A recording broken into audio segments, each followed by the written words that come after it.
கர்த்தர் ரட்சகருமாகிய இயேசு கிறிஸ்துவின் நாமத்தில் உங்களை வாழ்த்துகிறேன், வரவேற்கிறேன். இந்த நாளிலும் கூட கர்த்தருடைய வார்த்தைகளை நாம் தியானிக்க போகிறோம். நாம் தொடர்ந்து தியானித்து வருகிற பிரகாரமாக இன்றைக்கும் 1 பேதுரு 2வது அதிகாரத்திலிருந்து தியானிக்க போகிறோம். நம்ம எல்லாருக்குமே இந்த 1 பேதுரு எழுதுதான் நிருபத்தினுடையதான பின்னணியம் தெரியும். பேதுரு ரோம மன்னரால் பாதிப்புக்குள்ளாகி இருக்கிறதான, உபத்திரவத்தின் வழியாக கடந்து சென்று கொண்டிருக்கிறதான விசுவாசிகளுக்கு அவர் எழுதி ஊக்கப்படுத்துகிறார். நீங்கள் உங்களுடையதான விசுவாசத்தில் நீங்கள் நிலைத்திருக்க வேண்டும். உங்களுடைய வாழ்க்கையில் நீங்கள் சந்திக்கிறதான இந்த உபத்திரவம் மிகவும் குறுகினதாக இருக்கிறது. ஆனால் இந்த காலத்தில் உங்களுடைய பரிசுத்த வாழ்க்கை நீங்கள் காத்துக்கொள்ள வேண்டும். கிறிஸ்துவுக்காக நீங்கள் வைராக்கியம் உள்ளவர்களாக வாழ வேண்டும் என்று சொல்லுகிறார். இன்றைக்கு நாம் பார்க்க போகிறதான வசனங்கள் வசனம் 11 25 வரையிலும் பொல்லாத உலகத்தில் நீதியாய் ஜீவித்தல் என்கிறதான தலைப்பிலே நாம் தியானிக்க போகிறோம். பேதுரு சொல்லும்போது சொல்லுகிறார், நீங்கள் வாழ்ந்து கொண்டிருக்கிறதான இந்த உலகம் பொல்லாத உலகமாக இருக்கிறது. ஆனால் உங்களுடைய வாழ்க்கை தேவன் விரும்புகிற வண்ணமாக காணப்பட வேண்டும். வசனம் 11 பேதுரு சொல்லும்போது சொல்லுகிற முதலாவதாக, இந்த உலகத்தில் நீங்கள் அந்நியர்களும் பரதேசிகளுமாய் இருக்கிறீர்கள். ஆம், வசனம் 11 சொல்லுகிறது, பிரியமானவர்களே, அந்நியர்களும் பரதேசிகளுமாய் இருக்கிற நீங்கள் ஆத்துமாவுக்கு விரோதமாய் போர் செய்கிற மாம்ச இச்சைகளை விட்டு விலகி.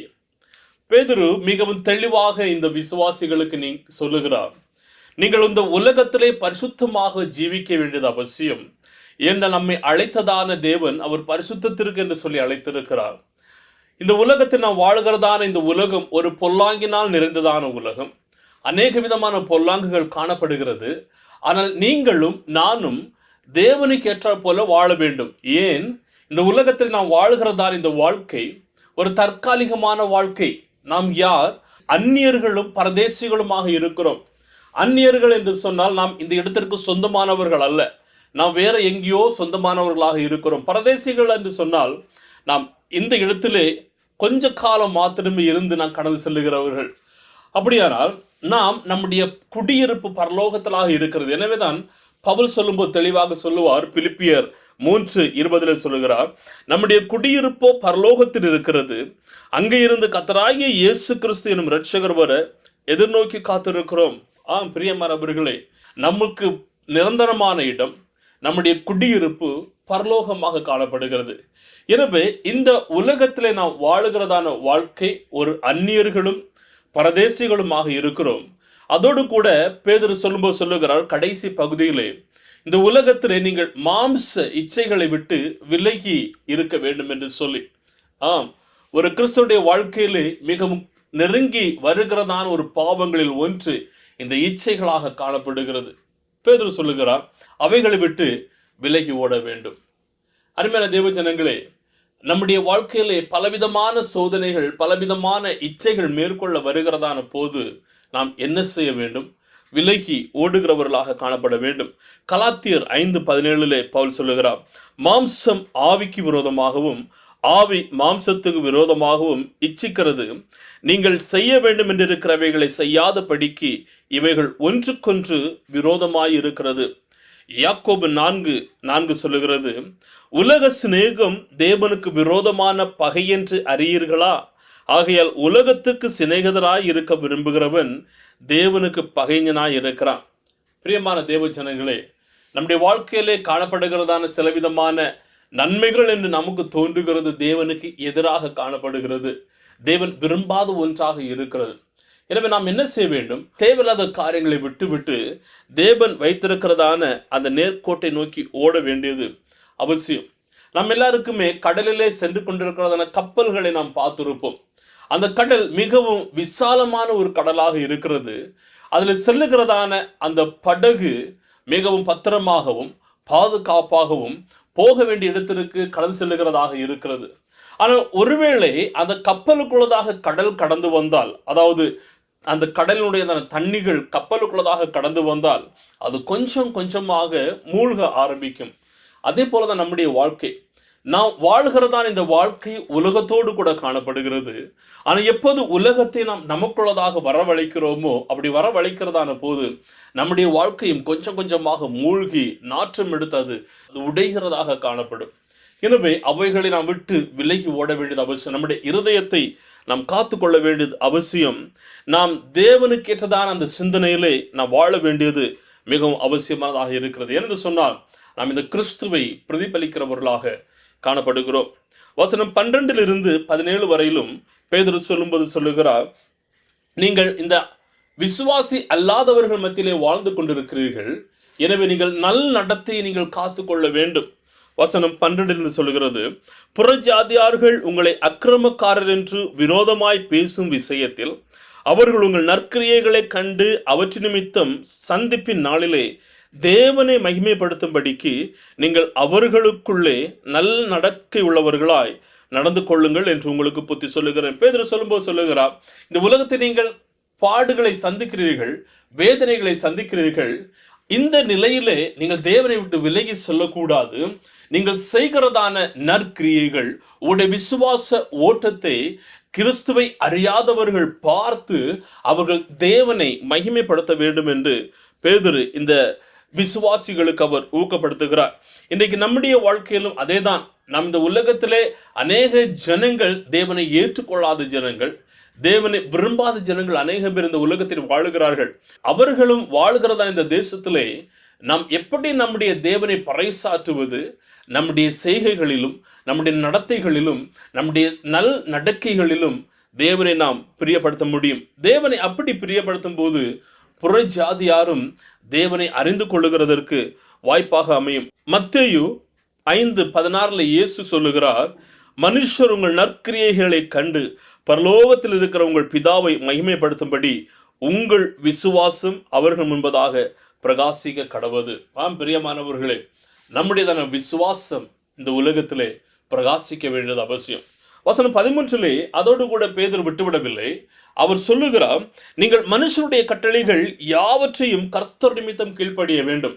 நீங்கள் நல் நடத்தி உள்ளவர்களாக வாழ வேண்டும். எதற்கு? அப்போதான் அவர்கள் புறஜாதியினர் தேவனை மகிமைப்படுத்துவார்கள். அதோடு கூட உங்களுடைய கிறிஸ்தவ வாழ்க்கையை விட்டுவிடக்கூடாது. நீங்கள் மனுஷருடைய கட்டளைகளுக்கு கீழ்ப்படிய வேண்டும். பொதுவாக பேதுரு சொல்லுகிறார், இந்த இடத்திலே உங்களுக்கு அதிகாரத்தில் இருக்கிறவர்கள் கீழ்ப்படிய வேண்டும். கீழே வருகிறதான வசனங்களில் பார்க்கிறதான போது மேலான அதிகாரம் உள்ளவர்களுக்காகவும் நன்மை செய்கிறவர்களாகவும் அவர்களுக்கு கீழ்ப்படுகிறவர்களாக இருக்க வேண்டும். அதோடு கூட விட்டு விடாமல் வசனம் 17 பேதுரு சொல்லுகிறார், எல்லாரையும் நீங்கள் கனம் பண்ண வேண்டும், சகோதரிடத்தில் அன்பு கூற வேண்டும், தேவனுக்கு பயந்திருக்க வேண்டும், ராஜாவை கனம் பண்ண வேண்டும். ஏன்? நீங்கள் விசுவாசிகளாக இருக்கிறீர்கள், இந்த இயேசுவை நீங்கள் ஏற்றுக்கொண்டிருக்கிறீர்கள். நல் நடக்கையான ஒரு வாழ்க்கையை நீங்கள் வாழ வேண்டும். மற்ற மனிதர்களின் கட்டளைகளுக்கு நீங்கள் கீழ்ப்படிய வேண்டும், ராஜாக்களுக்கு கீழ்ப்படிய வேண்டும், அதிகாரிகளுக்கு கீழ்ப்படிய வேண்டும், மற்றவர்களை நீங்கள் கனம் பண்ண வேண்டும், சகோதரர்களிடத்தில் நீங்கள் அன்பு கூற வேண்டும், தேவனுக்கு பயப்பட வேண்டும், ராஜாவையும் கனம் பண்ண வேண்டும். இப்படியெல்லாம் நீங்கள் செய்கிறதான போது புறஜாதியினர் தேவனை அறியாதவர்கள் தேவனை மகிமைப்படுத்துகிறவர்களாக காணப்படுவார்கள்.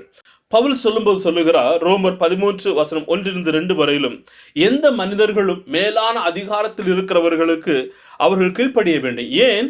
அந்த மேலான அதிகாரம் தேவன் மூலமாய் கொடுக்கப்பட்டது. தேவன் தான் இவர்களை அமர்த்தி இருக்கிறார். எனவே நாம் அவர்களுக்கு கீழ்ப்படிய வேண்டியது அவசியம். தீத்து 3:1-2 வரையிலும் தீத்துவுக்கு பவுல் சொல்லுகிறார், நீ இந்த விசுவாசிகளுக்கு நீங்கள் ஊக்கப்படுத்தும் போது, அவர்களுக்கு நீ கட்டளை இடுகிறதான போது, இது ஒரு முக்கியமாக நீ கடைபிடிக்க வேண்டும். உங்களுடைய அதிகாரத்தில் இருக்கிறவர்களுக்கு கீழ்ப்படுகிறதற்கு நீ கற்றுக்கொடு என்று சொல்லி அவர் சொல்லுகிறார்.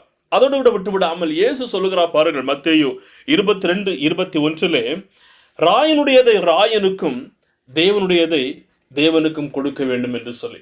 பிரியமானவர்களே, நாம் இந்த நம்முடைய தேவன் அமர்த்தினதான தலைவர்களுக்கும் ராஜாக்களுக்கும் கீழ்ப்படிய வேண்டியது அவசியம். சாத்ராக், மேசாக், ஆபேத்நேகோ என்று சொல்லுகிறவர்கள் பாபிலோனில் காணப்படுகிறார்கள். பாபிலோனியர்கள் தேவனுக்கு எதிரான திட்டங்களை அவர்கள் தீட்டுகிறார்கள். ஆனால் அந்த தேவனுக்கு எதிரான திட்டத்திற்கு சாத்ராக்கும் சரி, மேஷாக், ஆபேத்நேகோ, தானியேல் இவர்கள் யாருமே அடிபணியவில்லை. ஆனால் மற்ற விதமான சட்டங்களுக்கு எல்லாமே அவர்கள் கீழ்ப்படிந்தவர்களாக காணப்பட்டார்கள். இன்றைக்கு நம்முடைய வாழ்க்கையிலும் பலவிதமான திட்டங்கள், கொள்கைகள் காணப்படுகிறது. ஆனால் தேவன் கட்டளையிட்டிருக்கிற பிரகாரமாக எது தேவனுடையதான சந்நிதியை விட்டு நம்மை பிரிக்காமல் காத்து கொள்ளுகிறதோ அந்த எல்லா கட்டளைகளுக்கும் நாம் கீழ்ப்படிய வேண்டியது அவசியம். ஏனென்று சொன்னால் நம்முடைய வாழ்க்கை நாம் பேசுகிறதை விடவும் அது தெளிவாக வெளிப்படுத்துகிறதாக காணப்பட வேண்டும். அதிகாரத்தில் இருக்கிறவர்களை நாம் மதித்து கனம் பண்ணி அவர்களுக்காக ஜெபிக்க வேண்டியது அவசியமானதாக காணப்படுகிறது. எல்லாருமே கனம் பண்ண வேண்டும், நேசிக்க வேண்டும், தேவனுக்கு பயப்படுகிறவர்களாக காணப்பட வேண்டும். இன்னைக்கு நம்முடைய வாழ்க்கையை நாம் ஆராய்ந்து பார்க்கலாமா? நாம் பல வருடமான விசுவாசிகளாக இருக்கிறோம். ஆனால் நாம் தேவன் அமர்த்தினதான தலைவர்களுக்கு கீழ்ப்படுகிறவர்களாக இருக்கிறோம். ஒருவேளை நாம் வேலை செய்கிறதான இடமாக இருக்கலாம், ஆலயமாக இருக்கலாம், ஆலயத்தின் தலைவர்களாக இருக்கலாம், தேசத்தை ஆளுகிறதான தலைவர்களாக இருக்கலாம், சிறிய சிறிய அதிகாரிகளாக இருக்கலாம். நாம் கீழ்ப்படுகிறோமா அல்லது நாம் அதற்கு எதிர்மறையாக செயல்படுகிறவர்களாக இருக்கிறோமா? நாம் ஆராய்ந்து பார்ப்போம். வசனம் 18 25 வரையிலும் பார்க்கிறதான போது பேதுரு இந்த விசுவாசிகளுக்கு சொல்லுகிறார், நீங்கள் பாடுகள் வழியாக கடந்து சென்று கொண்டிருக்கிறீர்கள், ஆனால் கிறிஸ்துவ நிமித்தம் பாடுகள் வழியாக நீங்கள் கடந்து செல்லுகிறீர்கள் என்று சொன்னால் அது நன்மையானதாகவே காணப்படுகிறது. வசனம் 18 வேலை செய்கிறவர்களை அவர் ஊக்கப்படுத்த என்னவென்று சொன்னால், அதிக பயத்துடனே உங்கள் எஜமான்களுக்கு கீழ்ப்படிந்திருங்கள், நல்லவர்களுக்கும் சாந்த குணம் உள்ளவர்களுக்கும் மாத்திரமல்ல முரட்டு குணம் உள்ளவர்களுக்கும் கீழ்ப்படிந்திருங்கள். இது ஒரு மிகவும் கண்டிப்பாக கவனிக்கப்பட வேண்டியதான ஒரு வசனம். அநேக நேரங்களிலே நாம் வேலை செய்கிறதான இடங்களாக இருக்கட்டும், நாம் எப்படிப்பட்டதான ஜனங்களுக்கு கீழ்ப்படுகிறோம், எப்படிப்பட்டதான தலைவர்களுக்கு கீழ்ப்படுகிறவர்களாக இருக்கிறோம். சில நேரங்களிலே நம்மோடு கூட நெருங்கி இருக்கிறதான தலைவர்கள், நாம் பேசுகிறதை ஏற்றுக்கொள்கிறதான தலைவர்கள், அப்படிப்பட்டவர்களுக்கு மட்டும் நாம் கீழ்ப்படிந்து அடங்குகிறவர்களாக இருக்கிறோம். ஆனால் வேதம் சொல்லுகிறது, அப்படிப்பட்டவர்களுக்கு மாத்திரமல்ல, நீங்கள் சாந்த குணம் உள்ளவர்களுக்கும் நல்லவர்களுக்கும் மாத்திரமல்ல முரட்டு குணம் உள்ளவர்களுக்கும் நீங்கள் கீழ்ப்படிந்து அடங்க வேண்டும். ஏன்? அவர்களும் தேவனால் ஏற்படுத்தப்பட்டவர்களாக காணப்படுகிறார்கள். நீங்கள் உபத்திரவங்கள் வழியாக கடந்து செல்லும் போது தேவன் நிமித்தமாக, தேவனுக்காக நீங்கள் நிற்கத நிமித்தமாக உபத்திரவங்களை சந்திக்கிறீர்கள் என்று சொன்னால் தேவனுடைய சமூகத்தில் அது பிரியமானதாக காணப்படுகிறதாக இருக்கும். வசனம் 20 சொல்கிறது பாருங்கள், நீங்கள் குற்றம் செய்து அடிக்கப்படும் போது பொறுமையோடு சகித்தால் அதனால் என்ன கீர்த்தி உண்டு? நீங்கள் நன்மை செய்து பாடுபடும் போது பொறுமையோடு சகித்தால் அதுவே தேவனுடைய சமூகத்திலே பிரீதியாக காணப்படுகிறது. ஏன்? அடுத்த வசனம் சொல்லுகிறது, இதற்காக நீங்கள் அழைக்கப்பட்டிருக்கிறீர்கள். எதற்கு? கிறிஸ்துவுக்காக நாம் நிலைத்து நிற்க வேண்டும், கிறிஸ்துவுக்காக வைராக்கியமாக நிற்க வேண்டும். அப்படி நிற்கிறதான போது நமக்கு எதிராக கற்களை எறிகிறவர்கள் இருப்பார்கள், எதிராக பேசுகிறவர்கள் இருப்பார்கள், நம்மை வெறுக்கிறவர்கள் இருப்பார்கள், நம்மை அவமானப்படுத்துகிறவர்கள் இருப்பார்கள், அசிங்கப்படுத்துகிறவர்கள் இருப்பார்கள். இன்னும் பலவிதமான போராட்டங்கள் வழியாக நாம் கடந்து செல்ல நேரிடும். ஆனாலும் கிறிஸ்துவின் நிமித்தமாக நாம் அதை சந்திக்கின்றதான போது அதுவே தேவனுடைய சமூகத்தில் பிரியமானதாக காணப்படுகிறது. தேவனும் அதை விரும்புகிறவராக காணப்படுகிறார். ஏனென்று சொன்னால் வசனம் 22 23 சொல்லுகிறது பாருங்கள், இயேசு பாவம் செய்யவில்லை, அவருடைய வாயிலே வஞ்சனை காணப்படவும் இல்லை, அவர் வையப்படும் போது பதில் வையாமலும் பாடுபடும் போது பயம் உறுத்தாமலும் நியாயமாய் தீர்ப்பு செய்கிறவருக்கு தம்மை ஒப்புவித்தார். பிரியமானவர்களே, இயேசு கிறிஸ்து நம்மை மீட்கும் வண்ணமாக, நமக்கு ஜீவனை கொடுக்கும் வண்ணமாக, நம்மை நேசித்ததன் வண்ணமாக அவர் பாடுகளை சகிக்க வேண்டியது இருந்தது. ஆனால் அது நன்மைக்காக தோன்றியதன் நிமித்தமாகவும் பிதாவின் சித்தமாக காணப்பட்டதன் படியானாலும் அவர் அதை வெறுத்து தள்ளவில்லை, அதை சந்தோஷமாக ஏற்றுக்கொண்டவராக இருக்கிறார். ஏன்? தேவன் அவருடைய சித்தத்தை நிறைவேற்றும் வண்ணமாக, தேவன் அவரை உயர்த்தினவராக காணப்படுகிறார். பிரியமான தேவ ஜனங்கள், உங்களுடைய வாழ்க்கையிலே பலவிதமான பாடுகள் வழியாக நீங்கள் ஒருவேளை கடந்து செல்லலாம், வேதனைகள் வழியாக செல்லலாம், நீங்கள் மற்றவரிடம் சொல்ல முடியாத அளவிற்கு சூழ்நிலைகளை நீங்கள் சந்திக்கலாம். ஆனால் ஒன்றை புரிந்து கொள்ளுங்கள், தேவன் உங்களை நேசிக்கிறவராகவும் தேவன் உங்களை அறிந்திருக்கிறவராகவும் இருக்கிறார். அவர் உங்களை அறிந்து கொள்ளுகிறதான போது உங்களை சரியான நேரத்திலே அவர் உயர்த்துகிறவராக இருக்கிறார். மத்தேயு 27 வசனம் 12 14 வரையிலும் பிரதான ஆசாரியர்கள் மூப்பர்கள் இயேசுவிடத்திலே கேள்விகளை கேட்கிறார்கள், அவர் மீது பழி சுமத்துகிறார்கள். ஆனால் இயேசு எதுவுமே எதிர்த்து பேசவில்லை. பிலிப்பியர் 2:5-8 இயேசுவானவர் அவர் கடைசி வரையிலும் தன்னை தாழ்த்தினவராக இருந்தார், பிதாவானவர் அவரை மகிமைப்படுத்தினவராக காணப்படுகிறார். என்னை கேட்டுக்கொண்டிருக்கிறதான அருமையான தேவ ஜனங்களே, ஒரு வாலிப மகள் தான் படித்து கொண்டிருக்கிறதான கல்லூரியிலே கிறிஸ்துவுக்காக வைராக்கியம் உள்ள மகளாக அவள் வாழ்ந்தாள். அநேகம் பேர் அவளை எதிர்த்தவர்களாகவும் பரியாசம் செய்தவர்களாகவும் காணப்பட்டார்கள். யாராக இருந்தாலும் உடனடியாகவே போய் அவர்களிடத்தில் பேசி இயேசுவை பற்றி ஒரு வார்த்தையாவது அவர்களுக்கு சொல்லாமல் இந்த மகள் இருக்க மாட்டார். அநேக பிள்ளைகள் அவளை பார்த்தாலே தூர ஓடுவார்கள், வெறுத்தவர்களாக காணப்பட்டார்கள். ஆனால் இந்த விதமான அவமானங்கள், நிந்தைகள், தேவையில்லாத பேச்சுக்களை எல்லாம் கேட்டு இந்த மகள் அதற்கு சராசரியாக பேச வேண்டும் அல்லது எதிர்த்து நிற்க வேண்டும் என்று சொல்லி அவள் நிற்கவில்லை. மாறாக அவர்களையும் நேசித்து மறுபடியும் அவர்களுக்கு ஏதாவது ஒரு இன்னல்களோ துன்பங்களோ வருகிறதான போது இவள் ஓடி போய் அவர்களுக்கு உதவி செய்கிறவர்களாகவும் அவர்களை தாங்குகிறவர்களாகவும் இந்த மகள் காணப்பட்டாள். இவளை அநேகம் பேர் வெறுக்கிறார்கள். ஆனால் அவர்களுக்கு ஒரு தேவை இருக்கிறதான போது அந்த அன்பை அவர்கள் மீது வெளிப்படுத்தினவளாக காணப்பட்டாள். இதே போலதான் நம்முடைய கிறிஸ்தவ வாழ்க்கை காணப்பட வேண்டும். நம்மை வெறுக்கிறவர்கள் அநேகம் பேர் இருப்பார்கள், ஓரம் கட்டுகிறவர்கள் இருப்பார்கள். ஆனாலும் அவைகள் மத்தியிலும் அவர்களுக்கும் நாம் நன்மை செய்கிறவர்களாக காணப்பட வேண்டும். அதற்காகவே தான் நாம் அழைக்கப்பட்டிருக்கிறோம் என்று பேதுரு இந்த விசுவாசிகளுக்கு அவர் ஊக்கப்படுத்துகிறவராக இருக்கிறார். எனவே நீங்கள் பலவிதமான பாடுகளை ஒருவேளை சந்திக்க வேண்டியது வந்தால் நீங்கள் அதிலிருந்து சோர்ந்து போக வேண்டாம். தேவன் உங்களோடு கூட இருக்கிறார் என்கிறது நீங்கள் புரிந்து கொள்ள வேண்டும். நாம் இந்த உலகத்திலே அந்நியர்களும் பரதேசிகளுமாக காணப்படுகிறோம். எனவே நம்முடைய நடத்தையை நாம் காத்துக்கொள்ள வேண்டும். கிறிஸ்தவ வாழ்க்கையை காத்துக்கொள்ள வேண்டும். கிறிஸ்துவுக்காக வாழ வேண்டும் என்கிறதான அந்த வாழ்க்கையிலே நாம் ஓட வேண்டியதும் மிகவும் அவசியமானதாக காணப்படுகிறது. எல்லா நிலைகளிலும் இந்த இயேசுவை நம்ப வேண்டியது அவசியம். வசனம் 25 சொல்லுகிறது பாருங்கள். வசனம் 25, சிதறுண்ட ஆடுகளைப் போல் இருந்தீர்கள், இப்பொழுதோ உங்கள் ஆத்துமாக்களுக்கு மேய்ப்பரும் கண்காணியுமானவரிடத்தில் திருப்பப்பட்டிருக்கிறீர்கள். பிரியமானவர்களே, நாம் சென்று கொண்டிருக்கிற எல்லாவற்றையும் நம்மை பார்த்து நம்மை நேசிக்கிறதற்கு நம்முடைய மேய்ப்பர் நம்மோடு கூட இருக்கிறார். அவர் நம்மை ஒருபோதும் தவறான வழியில் போகிறதற்கு அனுமதிக்க மாட்டார். தவறான வழியில் நம்மை வழி நடத்த மாட்டார். சரியான நேரத்தில் சரியான இடத்துல நம்மை கொண்டு செல்லுகிறதான நல்ல தேவனாகவும் இந்த தேவன் காணப்படுகிறார். உங்களுடைய வாழ்க்கையை நீங்கள் சோதித்து பார்க்கலாமா? கிறிஸ்துவுக்காக ஓட ஆரம்பித்ததான அதே ஓட்டத்திலே ஓடுகிறீர்களா? அல்லது சற்று தடுமாறி இருக்கிறதான சூழ்நிலை இருக்கிறதா? ஒருவேளை சற்று தடுமாறி இருக்கிறதான சூழ்நிலை இருந்தால் அவருக்காக நீங்கள் மீண்டுமாக ஓட வேண்டியது அவசியம். அதைதான் இந்த தேவன் எதிர்பார்க்கிறவராகவும் இருக்கிறார். கர்த்தர் உங்கள் ஒவ்வொருவருக்கும் உதவி செய்வார்கள். எல்லா நிலைகளிலும் எல்லா சூழ்நிலைகளிலும் அவருக்காகவே வாழுவோம். அவரே உங்களை ஆதரிக்கிறதான தேவனாக காணப்படுகிறார். கர்த்தர் தாமே உங்கள் ஒவ்வொருவரோடும் கூட இருந்து உங்கள் ஒவ்வொருவரையும் வழிநடத்துவாராக. ஆமேன், ஆமேன். God bless you.